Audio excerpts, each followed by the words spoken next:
दोस्तों, एक बार की बात है। एक कुटी में एक महात्मा तथा उनके कुछ शिष्य रहते थे।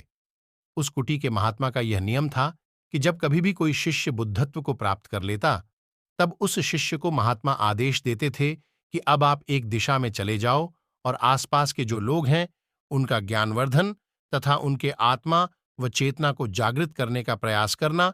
तब वह शिष्य जो बुद्धत्व को प्राप्त किया हुआ होता है, ऐसा करने के लिए निकल जाता था। ऐसा कई वर्षों से चला आ रहा था। लेकिन एक बार की बात है, उसी वह कुटी में एक महात्मा का शिष्य था जो 6 वर्ष से कुटी में रहकर तपस्या कर रहा था। एक दिन वह परेशान हुआ और सोचने लगा कि मेरे गुरुदेव महात्मा ने मुझे आदेश क्यों नहीं दिया। इसी बात पर शिष्य नाराज होकर महात्मा के पास गया और कहने लगा कि मेरी तपस्या में ऐसी क्या कमी रह गई? क्या मैंने ज्ञान अर्जित नहीं किया जो आपने अभी तक मुझे आदेश नहीं दिया कि जाओ जाकर किसी दूसरे जगह पर अपना ज्ञान बांटो? क्या मैंने बुद्धत्व प्राप्त नहीं किया है? तभी महात्मा ने बड़ी मधुरता के साथ शिष्य से कहा, सुनो, तुम्हें थोड़ा और समय लगेगा, यही समय बिताओ। यह बात सुनकर वह शिष्य गुस्से से चिड़चिड़ा उठा और कहने लगा कि गुरुदेव, आपके ज्ञान में कमी रह गई और आप मुझे ज्ञान नहीं दे पाए। शिष्य की आवाज सुनकर महात्मा को लगा कि यह समझेगा नहीं, और महात्मा ने कहा, ठीक है, कल सुबह पूर्व दिशा में एक गांव है, वहां जाना और वहां से भिक्षा लेकर आना और अपना पूरा दिन वहीं बिताना और कोशिश करना कि वहां के लोगों को थोड़ा सा ज्ञान बांटना और आकर मुझे बताना कि अनुभव कैसा रहा। यह सुनकर शिष्य बड़ा खुश हुआ और उसको लगा कि अब तो बात बन गई, अब मुझे आदेश मिल गया। अब वह दूसरे दिन सुबह पूर्व दिशा के उस गांव में चला गया और शाम को जब वापस आया तो हाथ में पट्टी बंधी हुई थी और हाथ पैर पर चोट के निशान थे। यह देखकर महात्मा ने उस शिष्य से पूछा कि ये क्या हाल कर लिया। तब उसने बताया कि आपने मुझे कैसे गांव में भेज दिया।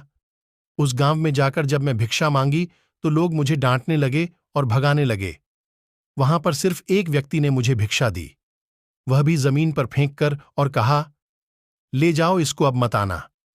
इतने बुरे गांव में आपने मुझे ज्ञान बांटने के लिए भेजा, अब आप मुझे कल किसी और गांव में भेज देना, मैं जाकर के वहां ज्ञान देकर आऊंगा।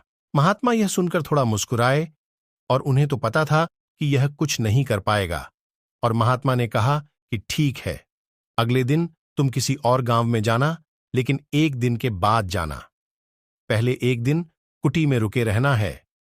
शिष्य ने यह सुनकर कहा, ठीक है, मैं एक दिन कुटी में रुकूंगा और अगले दिन ही जाऊंगा।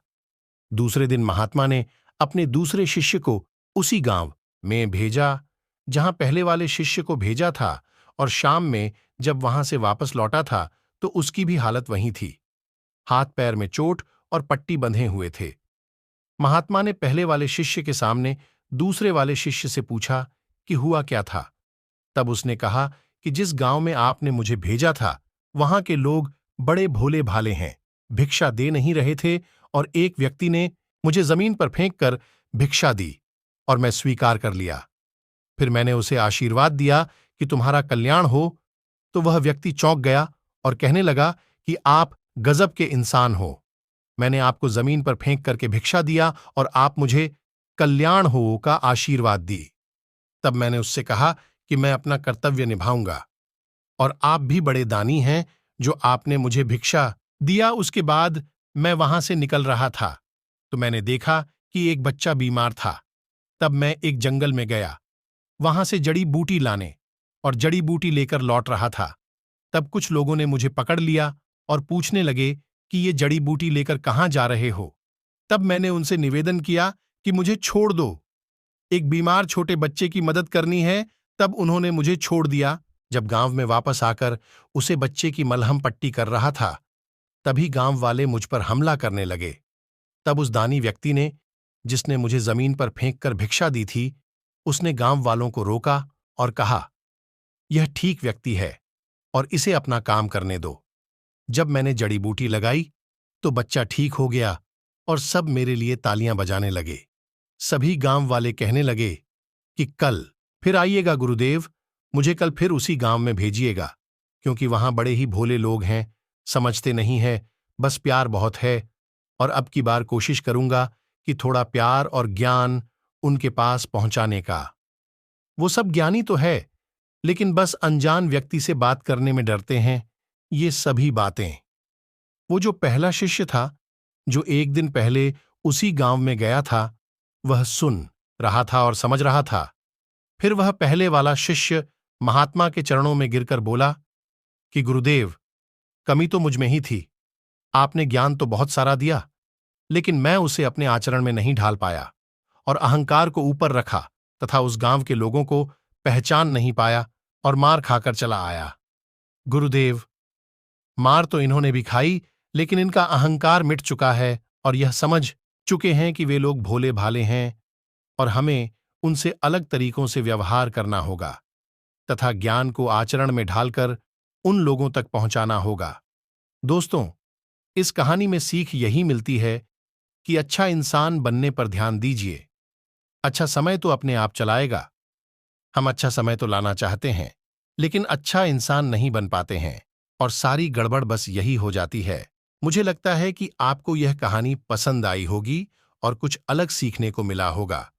कहानी के बारे में अपने विचार हमें नीचे कमेंट बॉक्स में लिख सकते हैं और यदि यह कहानी आपको अच्छी लगी हो तो इस वीडियो को लाइक और शेयर करें और ऐसे ही कहानी सुनने के लिए बेस्ट लाइफ चैनल को सब्सक्राइब जरूर करें।